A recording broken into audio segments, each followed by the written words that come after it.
Good morning, good afternoon, good evening, good night.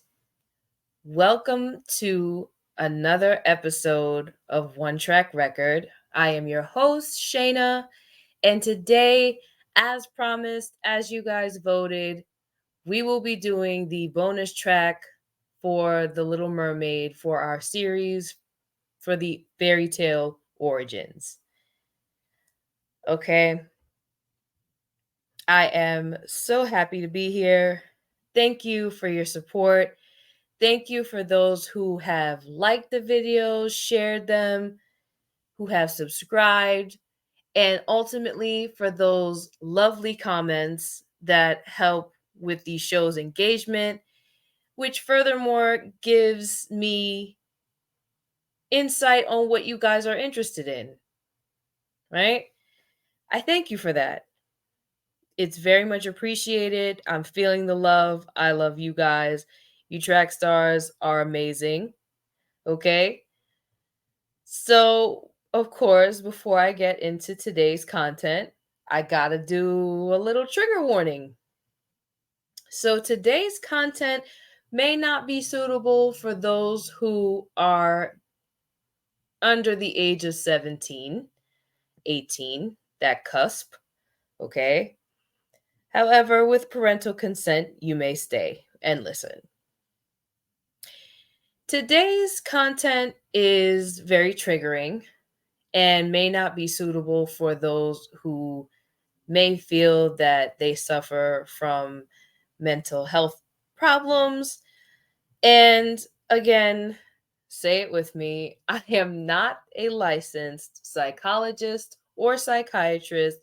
However, it is my responsibility to let you guys know of things that may be triggering because on this channel, we believe in not only tending to ourselves and being able to service ourselves, but others.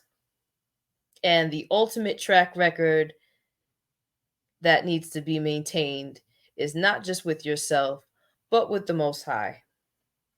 So, if you're not into the topics of suicide or murder or mutilation, this isn't the episode for you. And that's okay. All right. So let's get into a bit of backstory on how this story came to be. So, the story of The Little Mermaid is actually a compilation of a few sources. Okay, we have the original story by Hans Christian Andersen. We also have Disney's adaptation, but how did these things come about and what inspired them to be created is the question, right? So, as far as we know, the story of The Little Mermaid through the scope lens of Walt Disney's adaptation, we know of Ariel, right? And Ariel's story is actually an adaptation of the Greek mythological story of Triton. And for those who know about Greek mythology, Triton is the son of Poseidon, Poseidon being the god of the sea. Okay. And the concept of that is really shown more so in the prequel that Disney released. I believe that was in the year 2008, where the mother who passed away, Ariel's mother, was Athena. Athena in Greek mythology was partially raised by Triton, which is a little weird, I know, but it's Disney. I'm not shocked. To be married to someone who you partially raised is, yeah, it's Disney. Um Anywho, Ariel's character technically in Greek mythology would have been considered accurately Triton's daughter, okay? Now, also while doing research, I came across a few more interesting things. One of them being because Disney's adaptation of The Little Mermaid was released in the year 1989, I believe, in November, Ariel and how they decided to name her was allegedly inspired by the space program, okay, that was made famous in the 80s and 90s. And one particular event was noted that made them famous was a UFO encounter. Allegedly, because I don't want no smoke, okay. The UFO encounter was spotted by school children in Zimbabwe, and it has been spoken about through a couple of people, but the best source, if you're interested, because I won't be speaking about this. Sorry, this is not for conspiracies, okay? This is for track records. But if you're interested, the documentary on which they speak about this in grave detail is called The Ariel Phenomenon, okay? I recommend watching it. I didn't get to finish it, but I will. I'm too busy working on content for y'all. Now, so the person who wrote the original story of The Little Mermaid is none other than Hans Christian Andersen, and The Little Mermaid was released in the year 1837. Okay. He was a well known Danish author, and his stories have been reproduced in both the US and Europe. So this guy has a very extensive backstory, very sad for those of you who do know his life and everything that happened. Perhaps I'll get into that at another time. But he is famous for a few other short stories, such as The Ugly Duckling, Thumbelina, The Emperor's New Clothes, and my personal favorite, The Little Match Girl, which I love hearing about and reading around Christmas time. It's a rough story, it's not a good ending, but it's very eye opening. If you'd like to hear more about that, drop that in the comments and I can work on that towards Christmas, okay? Now, also important to note, since we're speaking of mermaids today, okay, the first account of storytelling when it came to mermaids scaled back as far as 1500 BCE, where the ancient Babylonians initially were the ones to pray to a water god named Ea, and Ea was a male god, but about 800 years later, showed a then female Assyrian goddess. Okay, her name was Atargatis, which was the goddess of water and fertility. And allegedly, she is said to be the inspiration behind the Starbucks logo as we know of today, in case if you ever wondered. Okay. Also, at the height of the Roman Empire, mermaids were reduced to what we would now consider sprites, and they also represent the idea of the siren, whose upper torso being that of a woman and bottom a fish with scales and all in the tail. Now, sirens being known for their singing, kind of disguised it as mating calls to lure men to their death and destruction. And in some cultures, it's also believed that sirens possess certain powers to make pacts with humans in exchange for their voice. So, why is all of this important to today's backstory?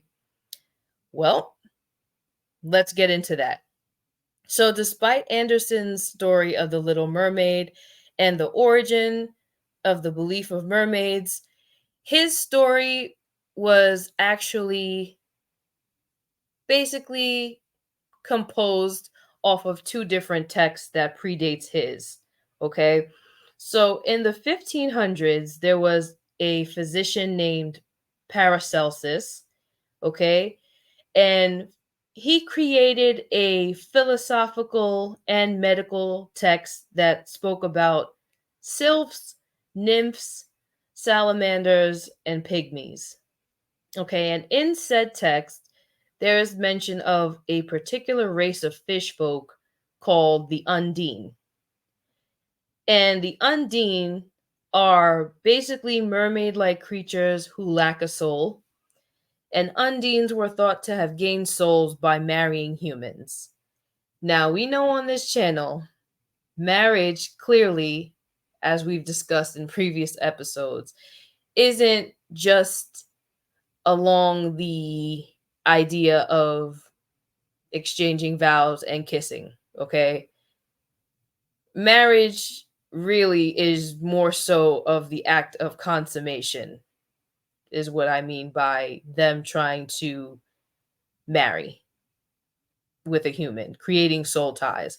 If you'd like me to get into the spiritual aspect of soul ties, drop that down in the comment. We can speak about that as well.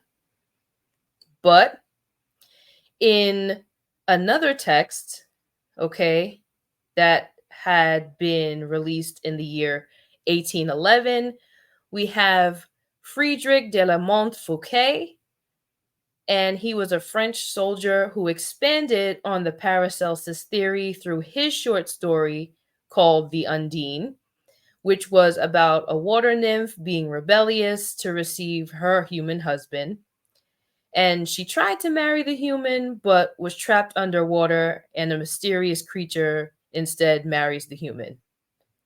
So we see those similar and familiar events in Disney's adaptation of The Little Mermaid, but ultimately, these elements are important because, unlike the Disney adaptation with Ariel,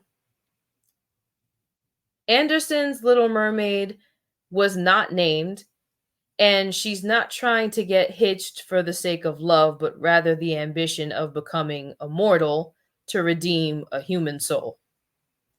Also important to note, none of the main characters within the original story of The Little Mermaid are named, okay? So they have no names.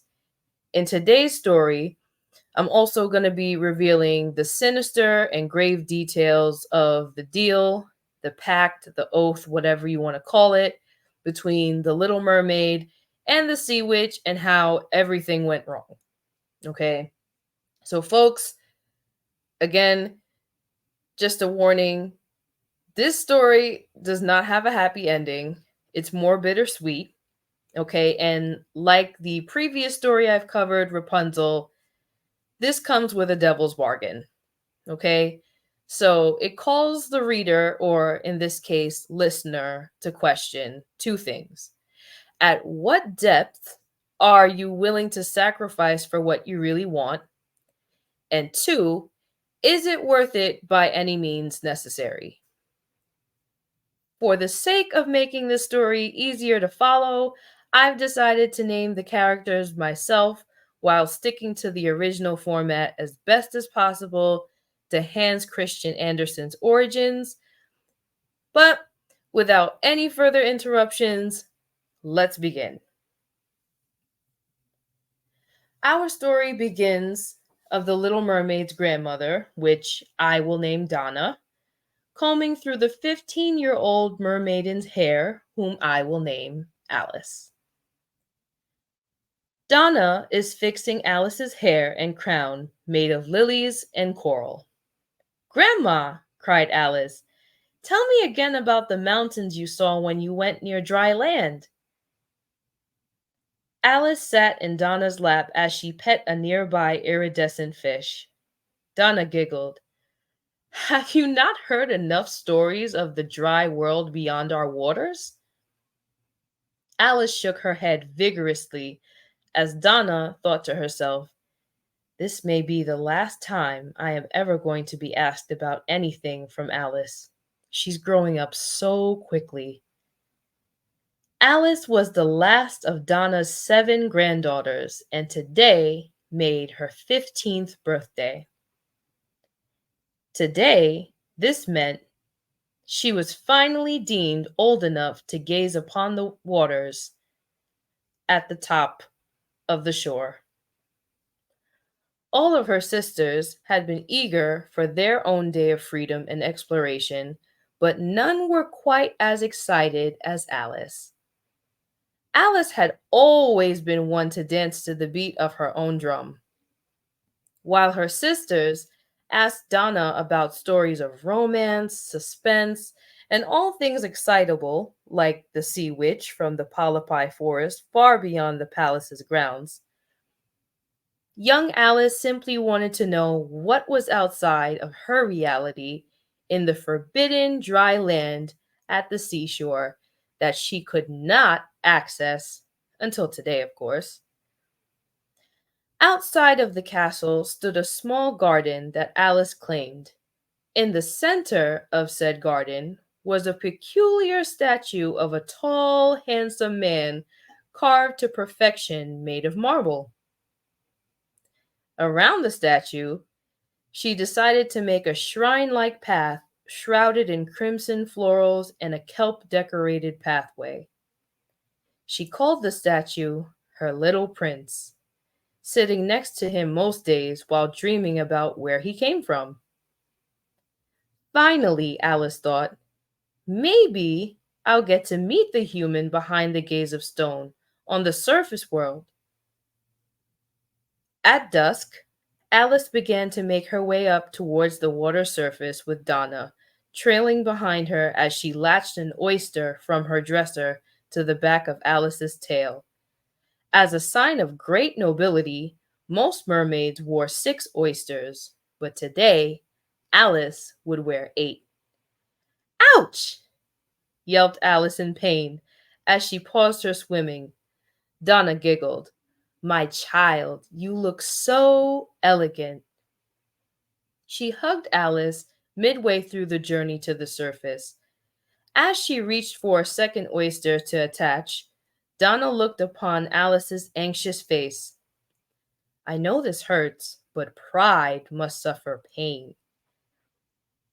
Alice was truly a woman now. She was at the genesis of her rites of passage.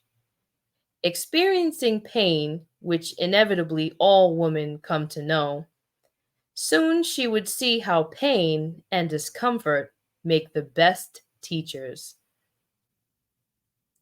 Alice's heart raced as she neared the surface of the water. She waited her entire life for this very moment. The first time she would see the world for what it was outside of her grandmother's stories and her father's marine territory. As Donna encouraged her to explore within reason, Alice bursted from the top of the water, gazing upon a lush panoramic view of the shoreline. A sunset painted the skies in orange and purple, with shades in between of pink and gold, a view she could not see closer to the ocean's floors. Boldness and excitement ignited inside Alice's eyes. Nearby, a ship slowly began making its way from the harbor, and Alice began to swim towards it. Donna had left her alone to her own devices. Not thinking of the dangers of being swept away by the boat's bow or being struck, Alice's curiosity got the better of her. When she reached the ship, she ran her hands and fingers around the boat and swam in circles at the bottom. She froze when she saw leaning over the ship's side stood a gorgeous tall man with tousled brown hair and a gorgeous set of shiny black eyes. When she saw the man look out and then down towards the water, she dove quickly into the depths, creating a huge splash. For a moment, he stared at the spot she was in a few seconds ago, and with suspicion raised one eyebrow, and then walked across the other side of the ship to survey the rest of the waters ahead. Alice's face turned hot red thinking of the gorgeous man while excited about the new world she was beginning to explore. The thrill of not wanting to be caught by the glance of humans, but wanting to know more about their world was such a tug of war between her heart and her mind. As she gathered herself, being absolutely nimble and swift, she made the least amount of noise, peeping over the side of the ship, watching the nautical nightlife.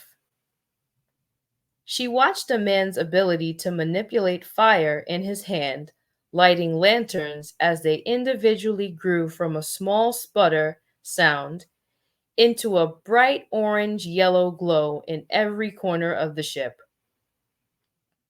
What really caught her eye, aside from the men and their fire tricks, was a young man she saw with the brightest smile she had ever seen.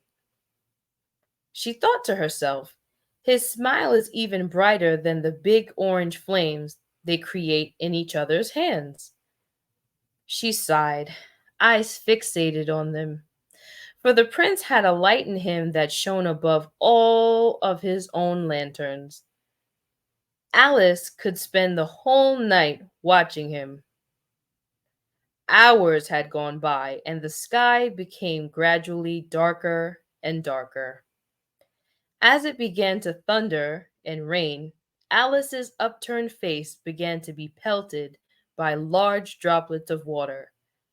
Frightened, she snapped out of her trance of the prince. Heading underwater, Alice tried to figure out exactly what was falling from the sky. She began seeing bolts of lightning hit the top of the water surface, instantly thinking if her beloved is okay. The tide began to rise as the water around her created rushing violent waves that tossed the ship to and fro. Fearfully, she heard the men shouting orders to each other as they tried to weather the storm with the use of their sails. Nothing seemed to have gone their way. She saw tables and lanterns falling down the sides of the boats, and shortly after, she saw a few sailors who were unable to manage flee the ship, jumping for their lives in fear that they would be trapped. Alice had never seen such waves in all her life. Towards the bottom of the ocean, water moved way differently. The most she had seen were a few gentle currents. For a moment, she thought about the prince and wondered if he had been okay after seeing the other men dive off or jump entirely for their lives. She smiled at the thought of him coming to see her and possibly live with her in her marine kingdom. Alice then remembered how her father had told her humans could not live underwater. Snapping out of her daydream and panicking, she thought, where had he gone? She darted around the ship, or what was left of it, in circles for what felt like forever. When she found him, his face had turned pale white as he began to sink lower and lower and lower after being tossed and turned by the ongoing waves. After the shipwreck had scattered throughout the ocean, his near lifeless fingers seemed to reach out to her as she grabbed him from going further into the depths. Grabbing a piece of wood floating from the shipwreck, she swam with him to the surface, holding him tightly as she plopped his near lifeless body on a piece of driftwood and slowly but surely swam, pushing him towards the shore. Hours had passed and the winds had calmed. She stayed with him the entire night, coming in and out of water to regain her breath, hoping her beloved was okay. As she watched a cascade of stars above the night sky, continuing to swim to find dry land, she thought, such a magical moment. Though his eyes were closed, she noticed his chest rising and falling like the calming currents and knew in her heart that all would be well.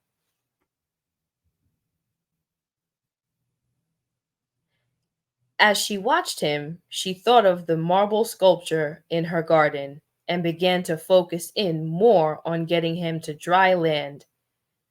As she swam closer to the shore, she saw the mountains and valleys that her grandma Donna had mentioned from her stories. Knowing she was nearby the land where humans dwell, she watched the sunrise with the golden rays of sun hitting the trees and buildings. She had reached the shoreline just in time. Alice drug herself and the prince up the sand with great efforts. After all, as dainty as she certainly was not prepared to carry a prince, let alone herself, to what could be her death if she were spotted. Nearby the beachside was a small shack with many maidens. When the bell tolled, maidens came walking along the beach. Alice, as fast as she could, dove into the sand and into the water, watching nearby. She watched the maidens who found the prince as he woke up. One girl in particular knelt at his side, helping him up, and while Alice was relieved the prince was okay, her heart sank as she watched the maiden help him up and he began to gesture his gratitude even in his weakened state. Alice desperately wanted to call out to him to let him know she cared, but regretfully she departed down into the sea, thinking of her love, and began to sulk, as mermaids can't cry.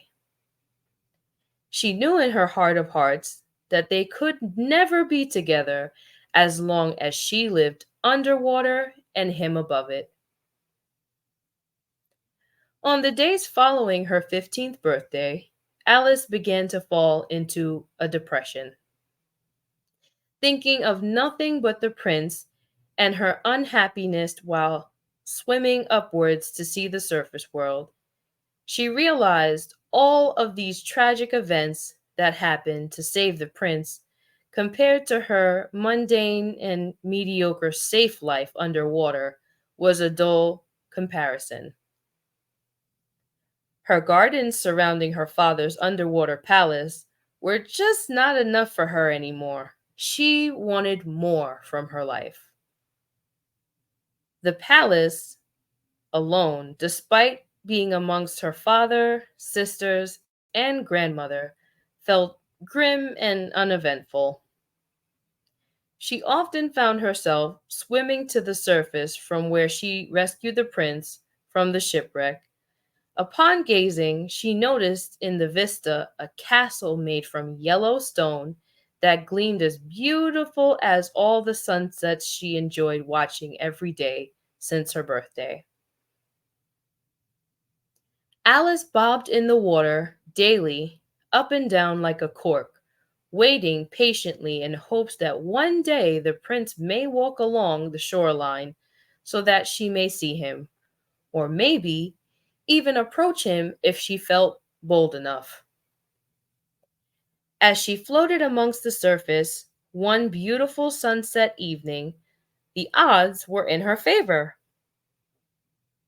She saw the prince meandering amongst the shoreline, taking a stroll as his gestures suggested he was in deep thought.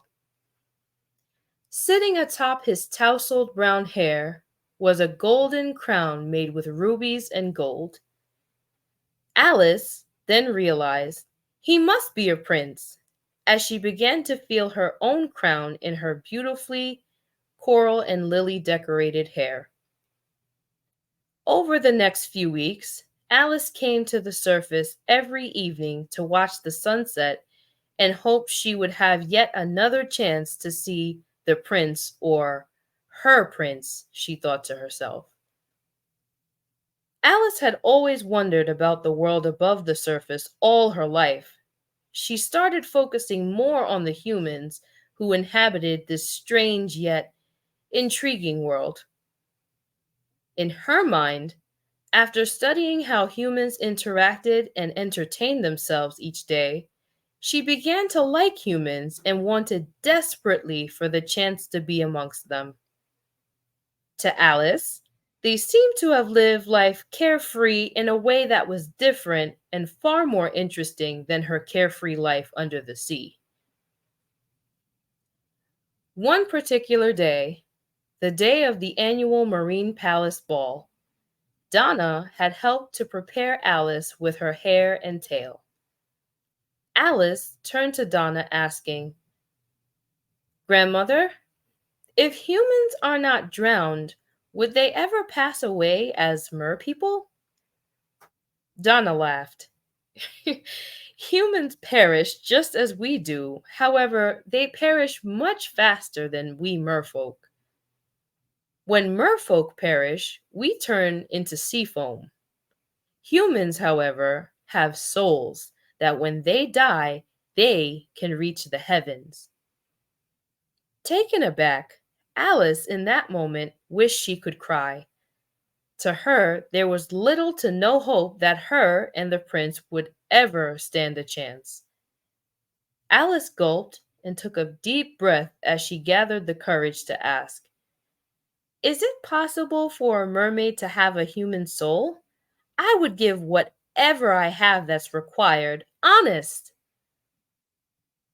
Donna solemnly shook her head, explaining, "It's better to be a mermaid. However, it may be possible if a human were to love you enough to marry you, then by those means you may be able to share a soul. That, however, would be impossible. Humans believe that beauty comes in the form of two sticks they call legs that they walk upon dry land with."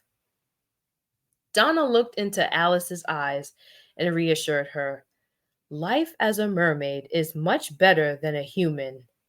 After all, 300 years for a lifetime of a mermaid is quite satisfied with rest. Donna then swam out of Alice's chambers, leaving her to her own thoughts. Alice thought, "Even if I live 1,000 years, what good is it to be alive without being with the person you want?" The little mermaid snuck away from the palace's festivities to further ponder on the prince. She swayed back and forth on a makeshift swing made from kelp fronds in her garden. Alice gazed upon her prince's face through means of the marble statue in hopes that one day their souls would be one. Hearing music and laughter echoing from the palace walls, she straightened her tail and dusted herself off.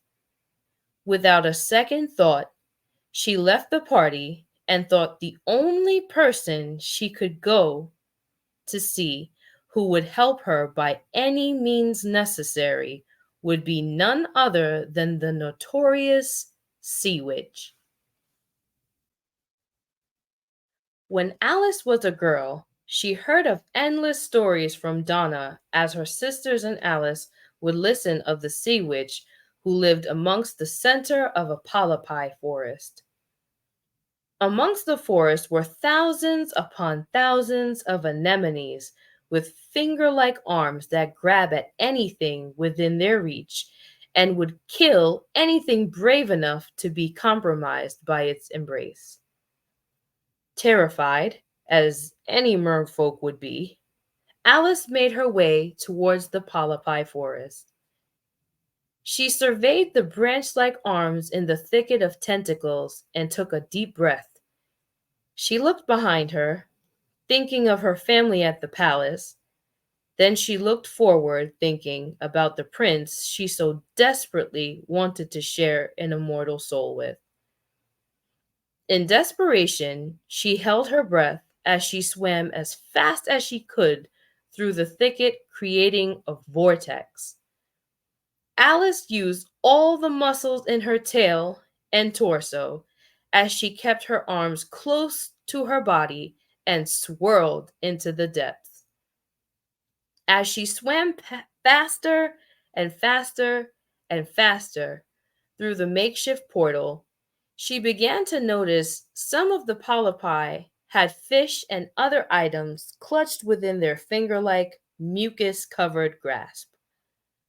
Trying her best to avoid them, she noticed her surroundings and swimming amongst the dead as she began to look closer, realizing some of the things she saw were human skeletons of those who drowned in the shipwreck.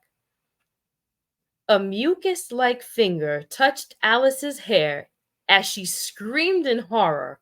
Looking back for a moment, she realized what touched her hair was the jelly, slimy polypi who held a skeleton of another little mermaid with arms reaching out. Alice trembled as she picked up speed. She thought about turning back, but realized as she was halfway down, it would be better to be halfway towards her destiny that awaits than to travel back from the halfway point with nothing to show for it whilst possibly risking her life for nothing. Before running completely out of breath, in relief, she collapsed at the very bottom. Hitting the bottom so hard, she created a cloud amongst the dull gray sands. She managed to see through the clearing where the sea witch's house stood. The house where Alice swam in front of when she collected her breath stood entirely from collected bones. In front of said house sat the sea witch. She had long gray hair that floated around her body and a face so wrinkled it resembled much like the pattern of the back of an oyster's shell. Alice watched her in utter repugnance as she watched the sea witch gather moss from her gaping lips and feed it to her fat, ugly toad perched on her shoulder. At the sea witch's feet lay two large brown eels, nestled into a mud like pile, to which she called to the eels and swam up to her, one coiling itself around her neck like a scarf, and the other around her waist like a belt, both nestling their ugly heads upon her bosom. Before Alice could gather herself to speak past her nausea, the sea witch interjected, saying cunningly, "I know why you've come, my dear. You wish to marry the land prince and gain a human soul. Am I right?" Alice shook her head strenuously, making sure to appear respectful as possible. The witch laughed so hard that she knocked all three pets onto the ocean floor. "You're not exactly the most brilliant mermaid, I presume," she said mockingly. The sea witch began to explain with great foresight by means of a monologue, while Alice stood silent. "I suppose I can give you the legs you think you'll need for the prince to love you, but you are thoughtless. You will sacrifice everything, and the very thing you desire will be your undoing. I could make a potion that could turn your lovely tail into bony legs, but you must drink the potion I create before the sun rises tomorrow. As a warning to you, my dear, this potion requires my blood, so you must give me something beyond valuable to you. I will carve out your tongue and take your voice." Alice's eyes widened as she froze like the very statue she kept in her garden, her blood cold in her veins. She thought of when she would have the chance to meet the prince, that she would be able to talk and sing to him. With grave inquisition, she asked, "If not for my voice, what will I have?" Jeeringly, the witch replied, "You have your youth, beauty, and grace. Many men have fallen for much less. Is that not enough?" Convinced, she begrudgingly sealed her fate. "I'll do it." Alice followed the witch inside her house, sacrificing her tongue. The crone took an old knife made of bone hanging from her wall, and in one quick, swift motion, she sliced her tongue off clean. In complete pain and shock, Alice fell to the floor, groaning and covering her mouth. As blood began to pool heavily in her mouth, some had managed to escape between the clasped fingers floating above her head. The sea witch then passed her a small stone like bottle to which she could then drink its contents. Gulping down the harsh potion, within seconds her pain subsided and her hemorrhaging ceased. Alice tried to speak, but not a sound reverberated from her vocal cords. She couldn't even make the most primal guttural sound if she wanted.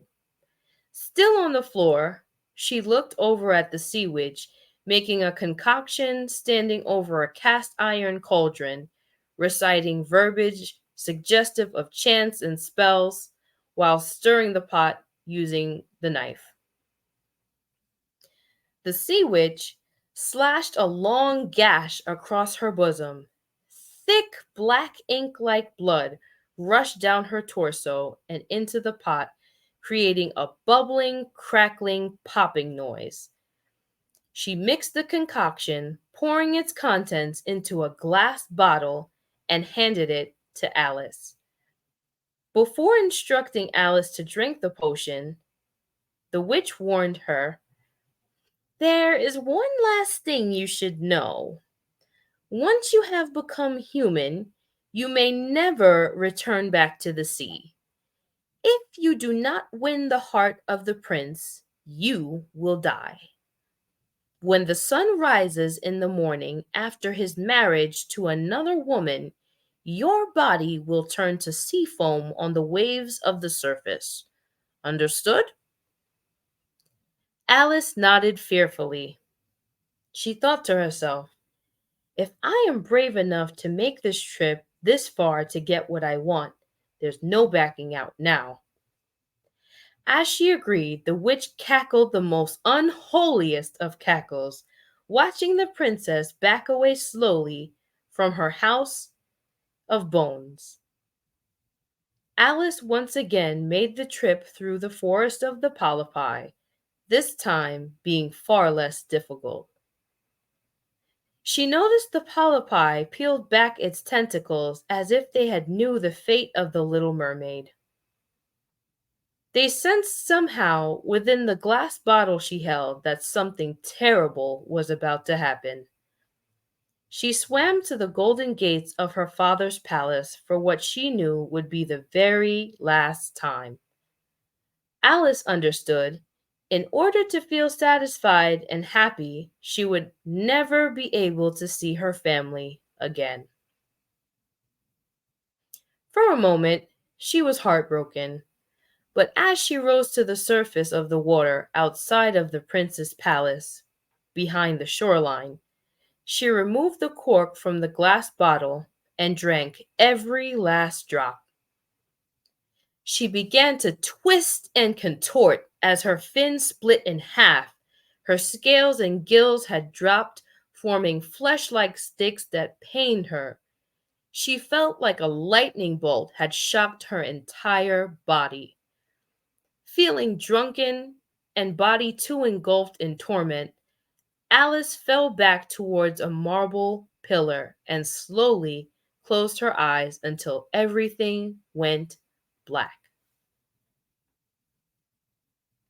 As the sun rose until it was high in the sky, Alice woke up squinting into the sun, throat feeling dry from the previous night. She longed for water, but realized she could no longer breathe underwater. A man stood over her with deep concern. While jolting herself to sit upward, she realized it was her prince. It took her a moment to realize her legs came with appendages. However, she was never instructed on how to use her feet and legs to stand. The prince, smiling, bent down towards her, asking, "Where did you come from?" Nervously, she began to fix her mouth to speak, but remembered she could not. Instead, Alice looked into the prince's precious dark black eyes. For all intents and purposes, we will name him Amir. The prince introduced himself as Prince Amir and asked where she was from again. She looked away nervously. Amir laughed. "Even if you won't speak, you're more than welcome to come within the palace and dry yourself off." Amir reached out his hand to help Alice from the ground, but clumsily she began to walk like a baby fresh out of the womb, not quite ready to even stand. The stabbing pain shot straight up her legs as she took a step with the help of the prince, and Prince Amir, noticing her discomfort worn on her face, asked, "What's wrong?" Unable to voice her discomfort, she decided to shake her head and fix her countenance as she gathered her strength to get through the journey. Every single step she took felt like she walked on shards of glass. Once she stepped foot inside the palace, her pain decreased as her curiosity increased.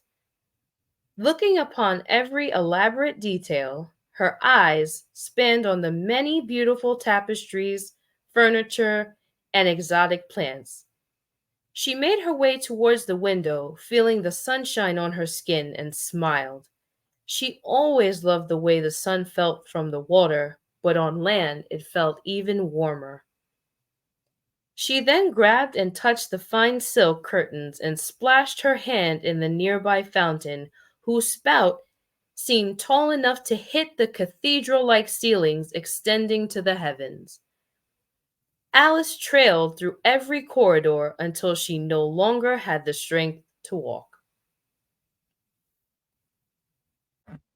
Later that evening, after giving her legs a chance to rest, one of the palace's maids helped Alice disrobe and change to an elegant pink gown made of the finest of silk.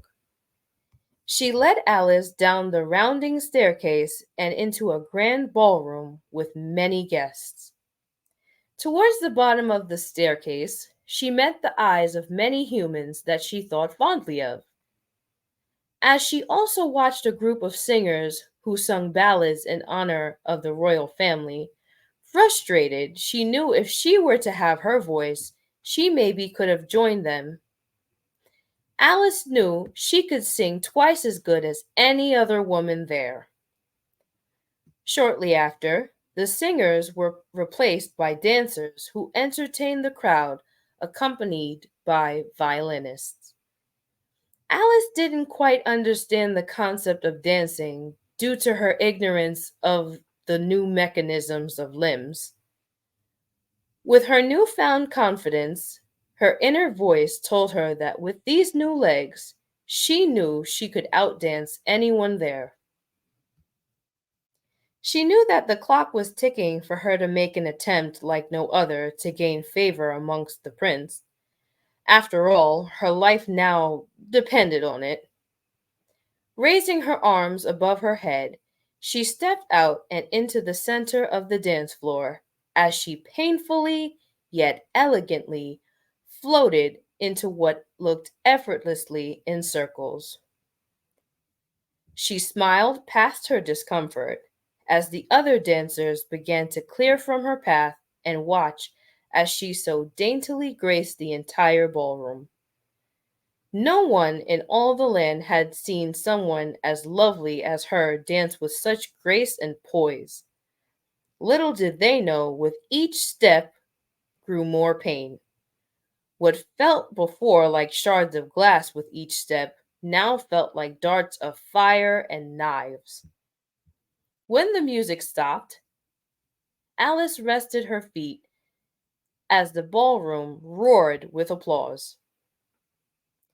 As she began to make her way off the dance floor, she checked nervously to see if her feet were bleeding. Prince Emir applauded while shouting, "Encore! Encore!" Inside, she wanted to scream in frustration, but outwardly she smiled and began to dance again.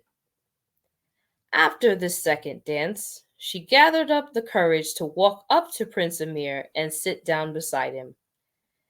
Telling her how amazing her dancing was, he then felt inclined to announce to his family and the palace's guests that she was his new quote unquote new foundling, and how much he would love for her to grace his presence and reside within the palace as his companion. Once again, her excitement made her compartmentalize her pain. The prince ordered a cushion for her to sleep on that night as she slept outside his chambers.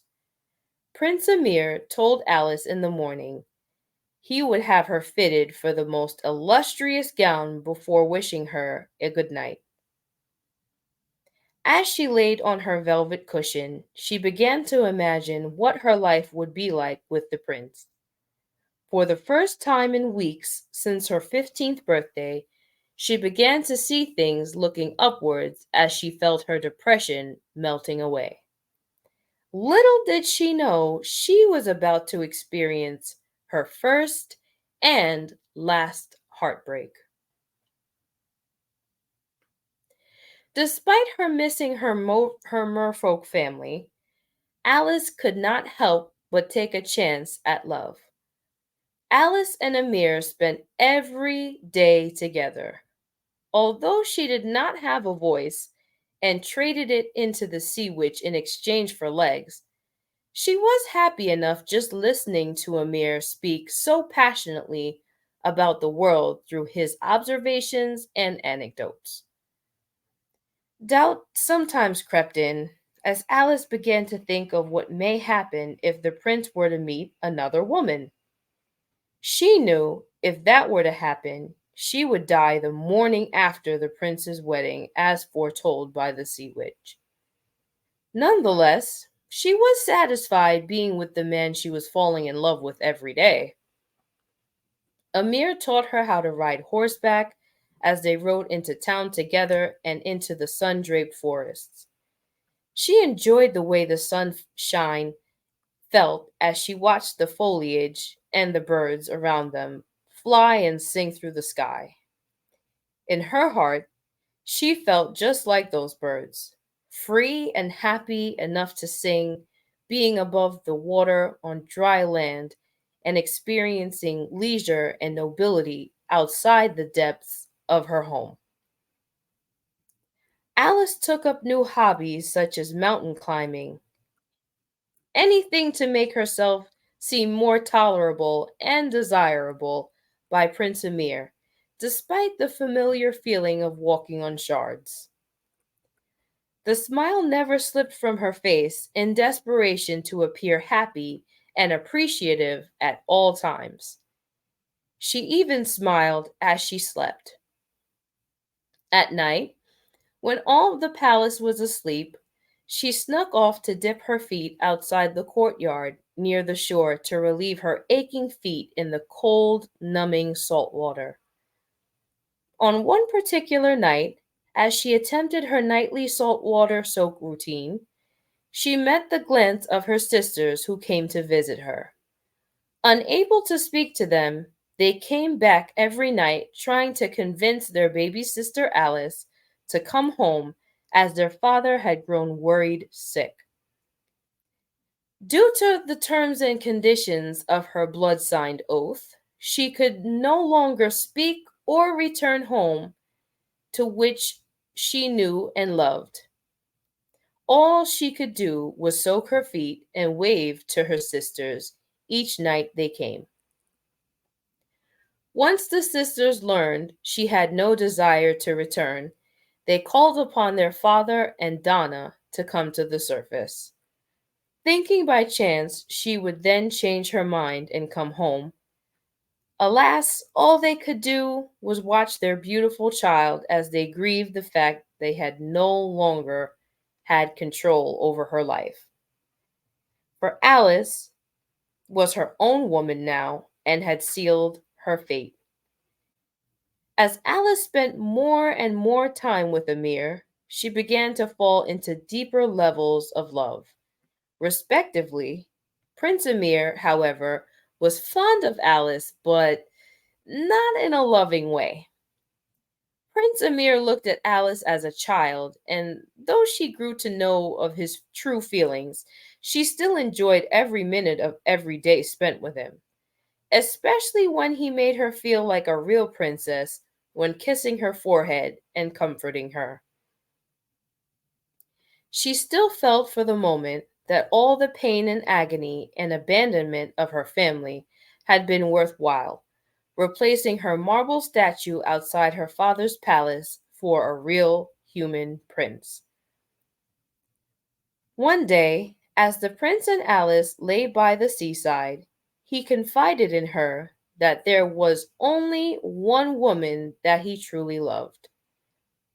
Holding back a tear in his eye, he began to speak morosely, telling Alice that she reminded him of said woman. He began retelling the tale of that fateful night when he fell in love with another woman who he thought had saved his life in a shipwreck just a few months ago.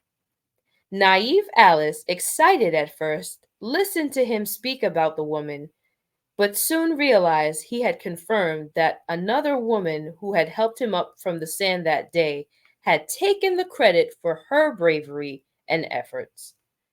He explained, "The girl that saved my life has joined a convent, and I could never marry her, but I'm thankful for you in her stead." Alice desperately wished she could cry. If only he knew the woman he sought after sat beside him, voiceless and entrapped in unrequited love. Perhaps if she could confirm that she was the one who saved his life that day, then surely he would return her affections. Knowing that even if he did not marry, she still wanted to be with him no matter what, whether it be a friend, playmate, or lover. To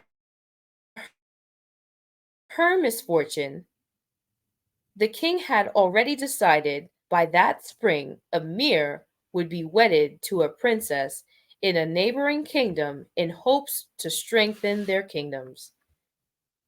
One evening, the prince had made arrangements to meet his soon to be fiancée.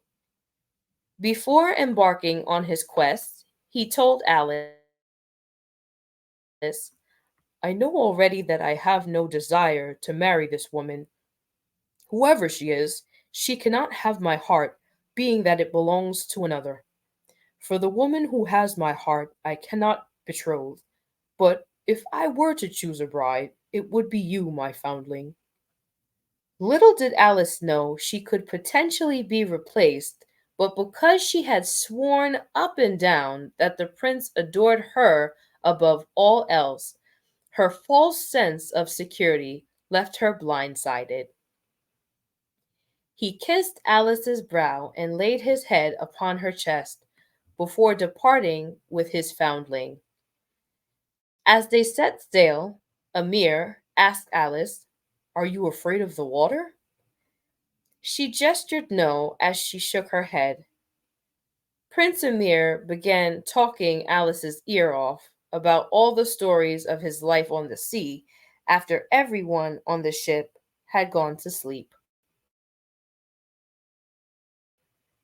As the prince himself fell asleep, she looked over at the water, thinking about the underwater world she had left behind.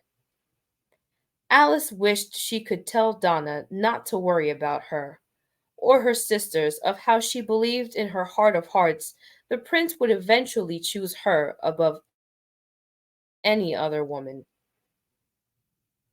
The ship docked on the ocean side of a lavish, prosperous town. As Alice left the ship to explore, Prince Amir stayed put on the boat, waiting to properly be welcomed by the mysterious princess. As Alice maneuvered through the sailors and civilians coming off the ship, she overheard the common folks' whispers about this lucky prince marrying this radiant princess. I heard she was educated in a convent, whispered a spinster. Alice's heart sank to her stomach, putting two and two together that they were speaking of Amir's intended. Making her way back onto the ship, she felt the biggest lump in her throat as she saw her prince and the woman who had helped him up that fateful day on the seashore. With her dark, luscious hair, Alice watched her curtsy before him. She had not become a nun at the convent after all. She was as beautiful as the prince had described. I cannot believe it's you, Amir cried with joy. As Alice approached Amir, he turned to her, saying, Will you be happy for me, my little foundling? Alice smiled and hugged him while holding back all emotion. Though she could not speak, she wished them well as she walked away off the ship.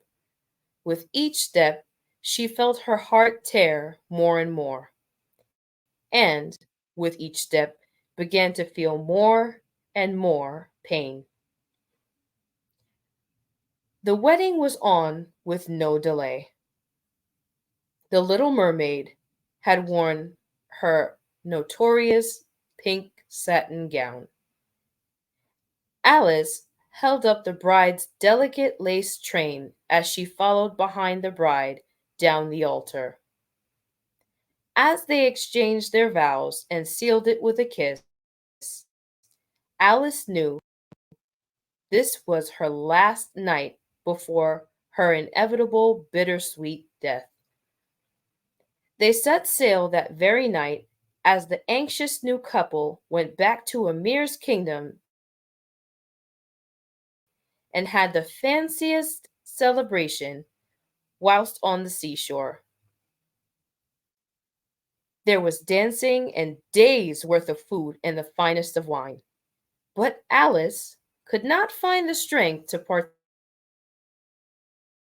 in such food, drink, or festivities. All she could think about was her death in the morning. She tried desperately to acquire a soul, but all was in vain. Within a few hours, she would be sea foam, never to be thought of or adored by the prince ever again. Towards the end of the night, Alice lightened up and decided to dance for the new-found bride and groom. The pain in her aching feet was nothing compared to the sting of death that lay dormant within her heart. Amir stroked the hair of his beautiful bride and whispered in her ear as they retreated to their honeymoon suite prepared for them on the ship. One by one, the guests left the ship, leaving Alice by her lonesome. Leaning over the rail and looking out towards the sea, Alice looked out at the first glimmer of sun as night turned to dawn. As Alice looked at the water, she was shocked to see figures rise up out of it. As they approached closer towards the ship, she made them out as her sisters. Looking as gloomy as Alice, all of her sisters revealed their shortly cut hair, almost bald. The eldest approached the boat holding the sea witch's bone knife. The eldest shouted, Sister, when we saw that the prince was marrying another woman, we went to the sea witch to seek counsel. We all cut off our hair in exchange for the bone knife. She advised us to give this to you. You must plunge this deep within the Prince Amir's chest before sunrise.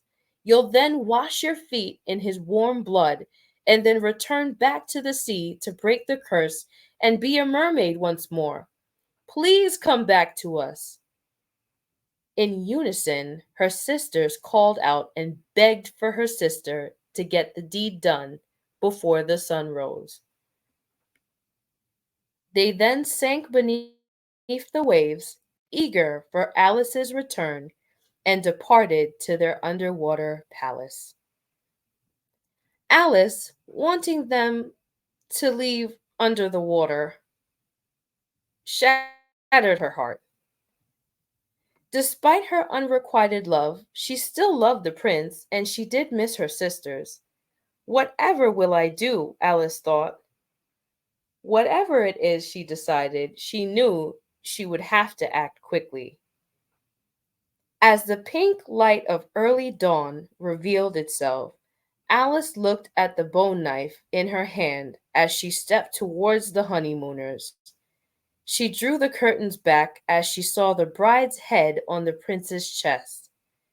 After walking up beside his bed, half asleep and still drunken, he whispered the name of his bride, unaware of what was happening around him. Alice felt as if her chest started to cave in. She thought to herself, even in his slumber, his bride had his heart. In anger, she raised the knife above her head with a trembling hand, but then she froze and then ran towards the deck without a second thought. She threw the bone knife into the ocean. Alice went back to look one last time upon her beloved's face before running back to the deck and throwing herself overboard. As the sun rose, the little mermaid hit the waves beneath, evaporating gently into green sea foam. Oddly enough, Alice felt as if she were not dying, but simply ascending into the air. As she felt her body move upward towards the heavens, she began to see other translucent waves of light. As flickers of light surrounded her, she learned they were souls from the depths of the sea, ascending with her as they burst into harmonious song. Where am I? She thought to herself. A voice answered, We are the children of the air. Though we did not marry humans for immortal souls, there is a way we can earn them, said the unfamiliar spirit. A second voice cried, We strive to do good by bringing cool breezes to hot climates and drive out pestilence and diseases. We give winds to sails for worthy sailors and turn the blades of windmills for worthy farmers. After 300 years of good deeds, we can then earn our immortal souls. As she looked down near the ship, Alice saw the people awaken from their slumber as Prince Amir and his bride looked over the railing to where she had jumped. It's as if he knew in that moment what had happened to his foundling. Alice swooped down and kissed the bride's cheek and blew a cool breeze on the prince. Then she rose into the air, looking into the risen sun, and smiled once more. For the first time ever, she shed a tear of joy. The end. Yeah, I kind of want to throw hands with sis. This has to be the most triggering fairy tale origins I could ever I could ever report on. Let me know what you guys think in the comments. I will be back within a few days, if not next week Sunday, on the breakdown of this episode. I love you guys. Have a great rest of your day. And just think to yourself, okay? Think about the questions that I asked earlier before getting into today's story. Okay, if you missed it, okay, here are the questions, okay? So the questions are as follows. At what depths are you willing to sacrifice for what you really want? And is it worth it by any means necessary? I am your host, Shayna. Thank you for tuning in to another episode of One Track Record. God bless. Have a great rest of your day.